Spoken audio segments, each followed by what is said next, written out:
بسم اللہ الرحمن الرحیم. آپ دیکھ رہے ہیں چینل دی پوائنٹ. میں وحید عزیز آپ سے مخاطب ہوں. سب سے پہلی آج جو بڑی بریکنگ نیوز ہے وہ یہ ہے کہ نگران وزیر اعظم آخر کار تلاش کر ہی لیے گئے.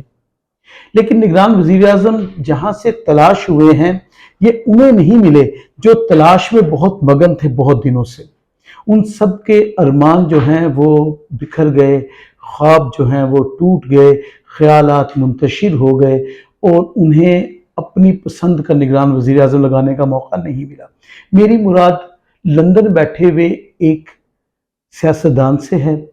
میری مراد یہاں پر کچھ مقامی سیاستدان تھے، کچھ مفاہمت کو سمجھنے سیاستدان تھے. سب کو بڑی مایوسی ہوئی. نام جہاں سے آیا اور پھر اس کے بعد فائنل ہو گیا. اب جب فائنل ہوا تو انوار الحق کاکڑ صاحب کوئٹہ سے، بلوچستان سے تعلق ہے، اور یہ چونکہ بلوچ اور پشتون دونوں کو ریپرزینٹ کرتے ہیں وہاں پر، اس لیے بڑی بہتر چوائس جو ہے انہیں سمجھا گیا. انوار کاکڑ صاحب پاکستان کے نگران وزیر اعظم اس وقت ہو گئے ہیں، باقاعدہ دستخط ہو گئے اور آفیشیلی سب کچھ مکمل ہو گیا، مینج ہو گیا ہے. اب انوار کاکڑ صاحب پر تو کسی کی نگاہ نہیں تھی، لوگ اپنے نام لیے بیٹھے تھے اور شاید کچھ لوگ اپنے آپ کو نگران وزیر اعظم کے روپ میں تصور بھی کر رہے تھے. لیکن پہلے بھی لوگوں سے بات کی گئی کہ جہاں سے یہ نام کوئی آئے گا وہی نام فائنل ہوگا. پھر ایسا ہی ہوا اور اب آپ کہہ سکتے ہیں کہ شہباز شریف صاحب جو ہیں وہ فارغ ہو گئے. مکمل طور پر پی ڈی ایم کی حکومت جو ہے وہ فارغ ہو گئی. لوگوں کو اس معاشی قتل کرنے والی حکومت سے نجات مل گئی. نگران حکومت سامنے آ گئی. نگران حکومت پر بہت سے بوجھ ہیں، یقیناً ایسے بوجھ ہیں جن کا احساس انہیں چند دنوں میں ہو جائے گا، اور جو کمٹمنٹس ہیں ان کی، اور جس طرح پیٹرول مہنگا ہونا ہے، باقی چیزیں مہنگی ہونی ہے، یہ شاید بہت بڑے چیلنجز ہوں گے نگران حکومت کے لیے. اب نگران حکومت کتنا عرصہ رہے گی یہ تو آگے جا کر دیکھا جائے گا، لیکن عام رائے یہی ہے کہ الیکشن اپنے وقت پر نہیں ہوں گے، کیونکہ ہمارا الیکشن کمیشن کبھی تیار نہیں ہوتا اس کام کے لیے. حد بندیوں کا معاملہ لے لیجئے تو وہ خود کہہ چکے ہیں کہ یعنی فروری سے پہلے تو امکانات بھی موجود نہیں. تو اگر وہ ایسا کہہ رہے ہیں تو اس کا مطلب یہ بات طے شدہ ہے کہ الیکشن وقت پر نہیں ہونے. یہاں تک تھی نگران حکومت کی بات. اب آج کچھ سیاسی جو گرما گرمی اور ماحول میں یہ سارا سسٹم چل رہا ہے. خان صاحب جیل میں ہیں. خان صاحب ظاہر ہے کہ لاسٹ سیٹرڈے جو تھا وہ گرفتار ہوئے تھے، پھر آج سیٹرڈے آ گیا، انہیں ہفتہ آ گیا. تو اس طرح خان صاحب کو 8 روز جیل میں گزر گئے. ان 8 روز میں کیا کیا ہوا، کیسے، وہ ساری باتیں ڈسکس کرنا اس وقت کوئی اتنی اہم نہیں. اہم مسئلہ یہ ہے کہ ہماری سیاست مختلف الزامات پر چلتی ہے، اور وہ الزامات ہم اس ڈٹائی اور بہادری سے لگاتے ہیں کہ اس کو ثابت کرنے کے لیے اگر کوئی کیس کر بھی دے تو پھر عدالتوں میں اس طرح ٹکایا جاتا ہے کہ کئی سال گزر جاتے ہیں، بلکہ نسلیں بھی گزر جائیں تو کوئی فرق نہیں پڑتا. ہمارے ہاں دیکھا جائے تو عمران خان صاحب کے ساتھ تو بہت سے ایسے واقعات رونما ہوئے، کبھی عائشہ گل علیہ کے روپ میں، کبھی ریحام خان کی کتاب کی صورت میں، کبھی نکاح عدت میں کر لیا گیا. یعنی اس طرح کے الزامات خان صاحب نے فیس کیے ہیں. اور اب ایک نئی صورت ابھر کر سامنے آ گئی کہ بشرا بی بی کی ڈائری جو ہے وہ ہاتھ لگ گئی. کمال کی بات ہے جاوید چودھری صاحب نے اس ڈائری کو فوراً حفظ کر لیا. جاوید چودھری صاحب کو اگر گزشتہ آپ کوئی تقریباً 4-5 سال سے اگر دیکھیں، 3 سال سے، تو خان صاحب کے وہ صرف ناقد نہیں ہیں، نقائص نکالنے والے. انہیں حکومت میں مہنگائی ہوئی، جاوید چودھری صاحب خاموش. عوام معاشی طور پر برباد ہو گئی، جاوید چودھری صاحب خاموش. لیکن جہاں ان کے مفادات کی بات آتی ہے، میں نے کہا نا ہمارے ہاں کچھ صحافی ایسے ہیں، ان کو صحافی نہیں کہنا چاہیے. آپ کسی کی عزت اچھال دے، صحافی کیسے ہوئے؟ صحافی کا عزت اچھالنا نہیں ہوتا، صحیح پیمانے پر بات کو ڈسکس کرنا ہوتا ہے. آپ کسی بڑے چینل پر بیٹھ کے تو مطلب آپ بڑے نہیں ہو گئے. آپ جس طرح بڑے ہوئے سب کو پتا ہے اور نظر بھی آ رہا ہے. پاؤں چاٹ کر، تلوے چاٹ کر، منتیں کر کے، لوگوں کی بیجا غلط اور صحیح کو فرق رکھے بغیر حمایتیں کر کے تو آپ صحافی بن جائیں. اگر میں سوال کرتا ہوں آپ کی کسی بہن بیٹی کا نام اس طرح لیا جائے اسکرین پر، اس کے بارے میں باتیں کی جائے، تو کیا آپ کا ریئیکشن ہوگا؟ بشرا بی بی سیاست میں نہیں ہے.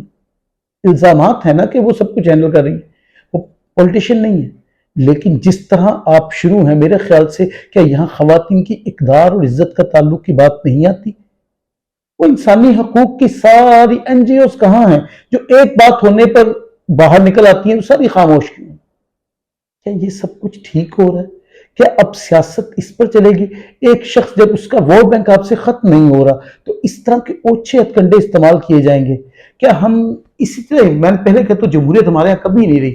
ہمارے ہاں جہاں فیصلہ سچ فیصلہ کرتے ہیں وہی جمہوریت بن جاتی ہے.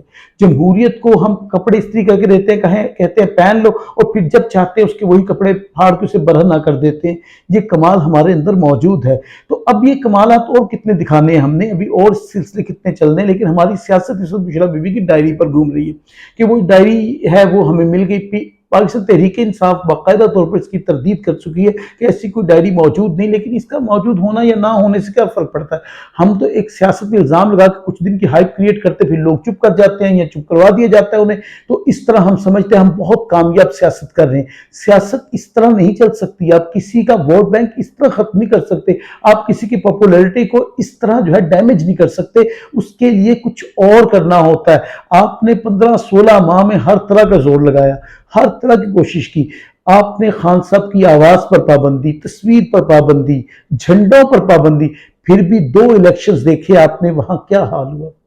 تو آپ الیکشن کروائیں تو صحیح، پابندیاں رکھیں ان پر، لیکن الیکشن کروائیں اور پھر آپ دیکھیے کہ کیا ری ایکشن آتا. اس لیے کہ لوگ جتنے آپ سے پریشان ہوئے ہیں، لوگ جتنے تنگ ہوئے ہیں، لوگوں کی معیشت کو ڈبو کے رکھ دیا، لوگوں سے روٹی کے نوالے چھین لیا آپ نے. تو کیا آپ کو لگتا ہے کہ لوگ آپ کو سپورٹ کریں گے، آپ کو ووٹ دیں گے؟ اب تو میرا خیال ہے وہ جو جاہل ترین لوگ تھے نا، جن کو یہ سمجھ نہیں آتا تھا اور جو کسی سڑک کو دیکھ کر کہتے تھے ہمارے ساتھ بڑی نیکی ہوگی، انہیں بھی سمجھ آ گیا کہ ہوا کیا ہے. تو یہ بڑی اچھی ایک چینج بھی آپ کہہ سکتے ہیں. اسی طرح ایک اور بڑی کمال کی بات اس جشن آزادی پہ ہم دیکھیں گے. ظاہر ہے پاکستان کے لیے سب سے بڑا دن ہے یوم آزادی. آزادی کا مفہوم سمجھ آیا ہمیں. قائد اعظم محمد علی جناح کا بہت بڑا احسان. انہوں نے ہمیں اس جنگل سے چھڑایا. اگر وہاں رہ جاتے تو شاید ہماری آئیڈینٹی باقی نہ رہتی. ہمیں شناخت مل گئی، پہچان مل گئی. لیکن آزادی جو ہے اس کی کئی اقسام ہوتی ہیں. کیا مکمل طور پر آزادی بھی ملی؟ یہ کوسچن مارک. اب اس میں دیکھیے سیاسی جماعتوں کے جھنڈوں پر پابندی لگا دی گئی. کس نے لگائی؟ سب کو پتا ہے. اور کیوں لگائی ہے یہ بھی پتا ہے. ایک سیاسی جماعت کو کارنر کرنے کے لیے، جو سب سے بڑی سیاسی جماعت ہے، اس وقت معاملہ ایک سیاسی جماعت کا نہیں ہے. 70% عوام کو دبانے کی کوشش کی جا رہی ہے. انہیں احساس دلایا جا رہا ہے کہ آپ کیڑے مکوڑے ہیں. انہیں یہ ریالائز کرایا جا رہا ہے کہ آپ کی کوئی اوقات نہیں ہے. انہیں یہ سمجھایا جا رہا ہے کہ آپ کون ہوتے کسی بھی فیصلے میں شامل ہونے والے، آپ کی حیثیت کیا ہے. وہی عوام ٹیکس دیتی ہے، اسی سے سب کو تنخواہیں بھی ملتی ہیں، اسی سے سب کے کاروباری زندگی بھی چلتے ہیں. لیکن اسی عوام کو اپنے لیے فیصلہ کرنے کا اختیار نہیں دیا جاتا. کیا یہ ظلم نہیں ہے؟ کیا یہ زیادتی نہیں ہے؟ وہ عوام پستی ہے اور یہ لوگ سب عیش و عشرت میں ہوتے ہیں. ان کے بڑے بڑے گھر، شاندار گھر اور شاندار قسم کی ہریالی ان کی آنکھوں کو خیرہ کرتی ہے. اور دھوپ میں بوجھ اٹھانے والا بھی انہیں اپنی جیب کاٹ کر ٹیکس دیتا ہے. اور اب کہہ دیا گیا کہ سیاسی جماعتیں جو ہیں وہ ان کے جھنڈوں پر پابندی ہے. کیا یہ آزادی ہے؟ کیا اسے آزادی کہیں گے؟ اگر ملک میں سیاسی جماعتوں ہی پر پابندی ہوگی تو پھر جمہوریت کیسے ہوگی؟ اگر سیاسی جماعتوں کے فلیگز پر پابندی ہوگی تو جمہوریت کس طرح آگے بڑھے گی؟ پھر صاف کہیں نا کہ جمہوریت کو قتل کر دیا ہم نے، اس کا لاشا پڑا ہوا ہے، صرف اس کی تدفین کی رسومات ہونی باقی ہیں. جمہوریت کہیں نہیں رہ گی. جب سیاسی جماعتوں کے جھنڈوں پر پابندی لگا دی جائے، پابندی عائد کرنے والا جان لینا چاہیے انہیں کہ اس طرح نہ تو سیاسی جماعتیں ختم ہوتی ہیں، نہ سیاسی سوچ ختم ہوتی ہے. طاقت سے کبھی کوئی نہیں مٹتا اور نہ ہی طاقت سے کوئی بنتا ہے. ہمیشہ کچھ چیزیں انسان کو بناتی ہیں، رویے بناتی ہیں.